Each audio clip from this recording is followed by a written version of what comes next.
Bonjour chers élèves, on va continuer le chapitre 3, la respiration des êtres vivants, la fiche 22, la respiration en milieu aquatique, la partie B. À la fin de cette vidéo, vous devez être capable de reconnaître que la grenouille possède deux types de respiration pulmonaire et cutanée et d'identifier le type de respiration chez la grenouille dans l'eau et sur la terre. Avant de commencer, préparez vos matériels. Vous aurez besoin de la fiche 22 dans le fichier de l'élève et d'un crayon à mine. Et s'il vous plaît, concentrez-vous et suivez-moi. Avant de commencer, on va faire un petit rappel. Vous avez étudié que la respiration en milieu aérien est spécifique pour les êtres vivants terrestres. On a discuté la respiration chez les insectes, les humains et les lombriques. Vous avez étudié que l'organe respiratoire chez les insectes est la trachée, et puisque leur organe de respiration est la trachée, donc leur type de respiration est trachéen. Chez les humains, l'organe respiratoire est le poumon, leur type de respiration est pulmonaire. Et chez les lombriques, l'organe respiratoire est la peau et leur type de respiration est cutané. Donc, comme vous observez, on a identifié le type de respiration de chaque être vivant selon leur organe de respiration. Les amphibiens, comme les grenouilles, la salamandre et les crapauds, sont des animaux qui sont capables de vivre à la fois dans le milieu terrestre et dans le milieu aquatique. Donc, ils ont besoin d'absorber le dioxygène de ces deux milieux. Mais comment les grenouilles respirent dans l'eau et sur la terre? Pour répondre à cette question, suivez-moi. Pour identifier les types de respiration chez la grenouille dans le milieu aérien, c'est-à-dire dans le milieu terrestre, on réalise trois expériences. Dans l'expérience 1, on a placé une grenouille dans l'air en bouchant sa bouche et son nez, c'est-à-dire en fermant sa bouche et le nez. Dans le résultat, on observe que la grenouille respire et survit.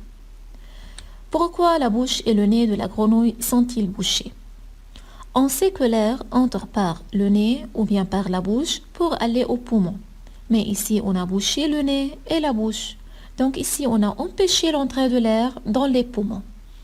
À votre avis, quel type de respiration est arrêté en bouchant la bouche et le nez de la grenouille? Oui, très bien, c'est la respiration pulmonaire. Donc la bouche et le nez de la grenouille sont bouchés pour empêcher l'entrée de l'air dans les poumons, donc pour arrêter la respiration pulmonaire. Mais quel est le résultat? La grenouille respire et survit. Donc même si la respiration pulmonaire est arrêtée, la grenouille respire et survit. Mais comment? Allons-y répondre à la question 1 dans la fiche 22, partie B. Formulez l'hypothèse expliquant le résultat obtenu dans la première expérience. Comme vous avez observé, la grenouille utilise autre que la respiration pulmonaire pour qu'elle respire. Donc, il y a une autre façon pour que la grenouille respire.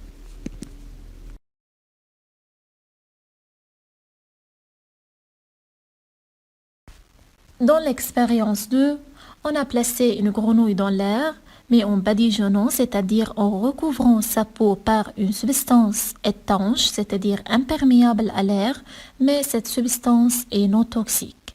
Dans le résultat, on observe que la grenouille respire et survit. Allons-y répondre à la question 2A dans votre fiche. Quel est le type de respiration qu'on désire éviter en badigeonnant la peau de la grenouille? Ici, c'est-à-dire quel type de respiration est empêché en recouvrant la peau de la grenouille par une substance étanche non toxique. On sait qu'on a 4 types de respiration. La respiration pulmonaire, la respiration cutanée, la respiration trachéenne et la respiration bronchiale. Mais quel type de respiration est relative à la peau? Oui, c'est la respiration cutanée. Donc ici, on désire d'éviter la respiration cutanée en badigeonnant la peau de la grenouille par une substance étanche non toxique. Donc par suite, l'air est incapable d'entrer à travers de la peau de la grenouille et la grenouille ne respire pas par sa peau. Justifier la survie de la grenouille. Donc, ici, même si la respiration cutanée est arrêtée, la grenouille respire et survit. Mais comment? Comme vous observez ici, la respiration cutanée est empêchée. Mais ici, le nez et la bouche ne sont pas bouchés. Donc, l'air entre à travers le nez et la bouche pour aller aux poumons. Donc, ici, la grenouille respire en utilisant la respiration pulmonaire. Donc, la grenouille ici utilise ses poumons pour respirer.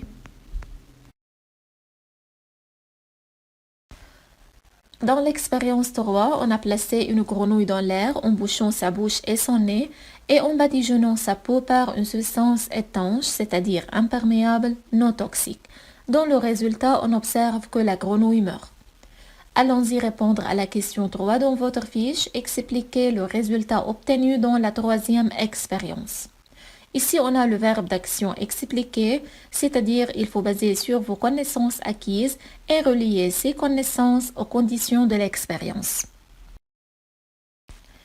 Ici, dans les conditions de notre expérience, la bouche et le nez de la grenouille sont bouchés. Donc, l'air est incapable d'aller jusqu'aux poumons. Donc, quel est le type de respiration qu'on désire éviter en bouchant la bouche et le nez de la grenouille? Oui, très bien, c'est la respiration pulmonaire. Donc ici, la grenouille est incapable de respirer par ses poumons. En plus, on a recouvert sa peau par une substance étanche non toxique. Ici, en recouvrant sa peau par cette substance, est-ce que l'air est capable de passer à travers de sa peau? Oui, très bien, l'air ici est incapable de passer à travers de sa peau. Donc, quel est le type de respiration qu'on désire éviter en badigeonnant la peau de la grenouille? Oui, très bien, la respiration cutanée qui est relative à la peau. Donc ici, la grenouille meurt à cause de manque d'air puisqu'elle est incapable de respirer ni par ses poumons lorsque la bouche et le nez sont bouchés, ni par sa peau lorsqu'elle est badigeonnée par une substance étanche non toxique. Maintenant, la question 4 dans votre fiche, tirez une conclusion concernant les types de respiration que possède la grenouille en milieu aérien. Comme vous avez observé dans les expériences précédentes, la grenouille utilise la respiration cutanée lorsque la respiration pulmonaire est arrêtée.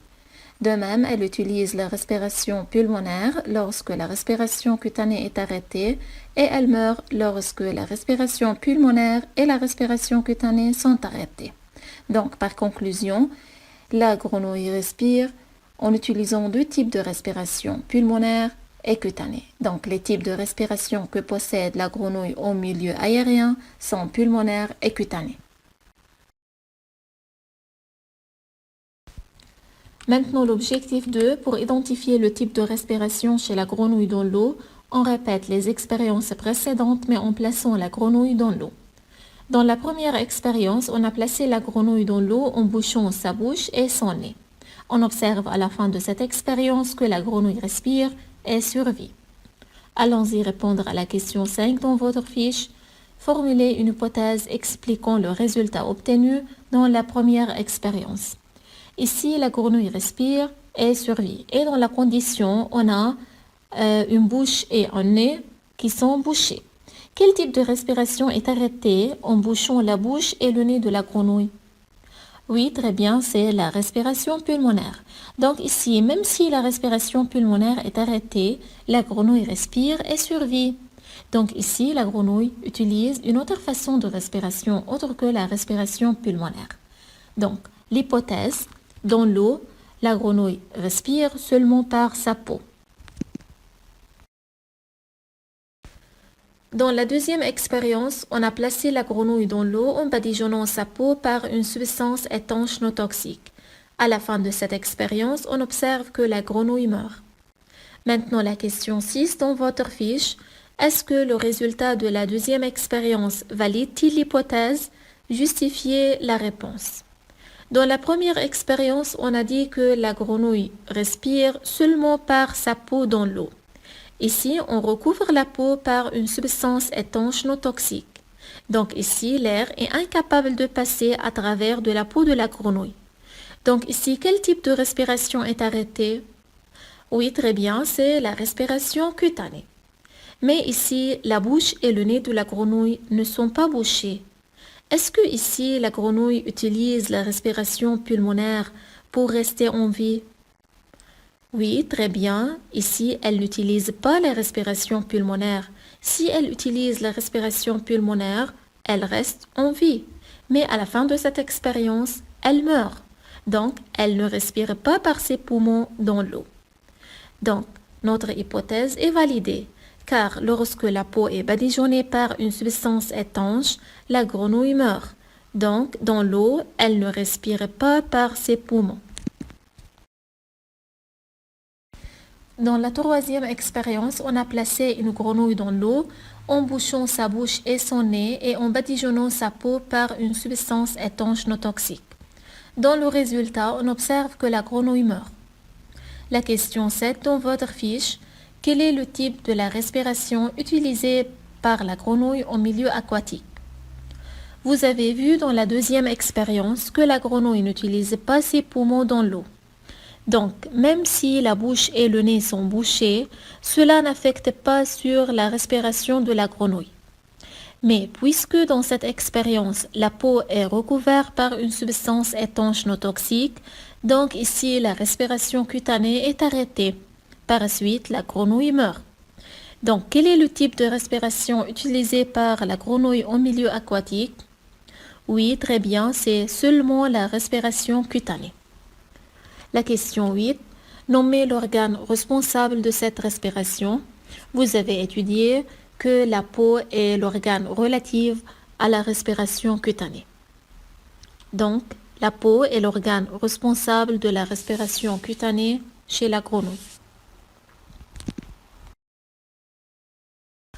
Maintenant, c'est le temps de résumer notre leçon en complétant le schéma bilan suivant.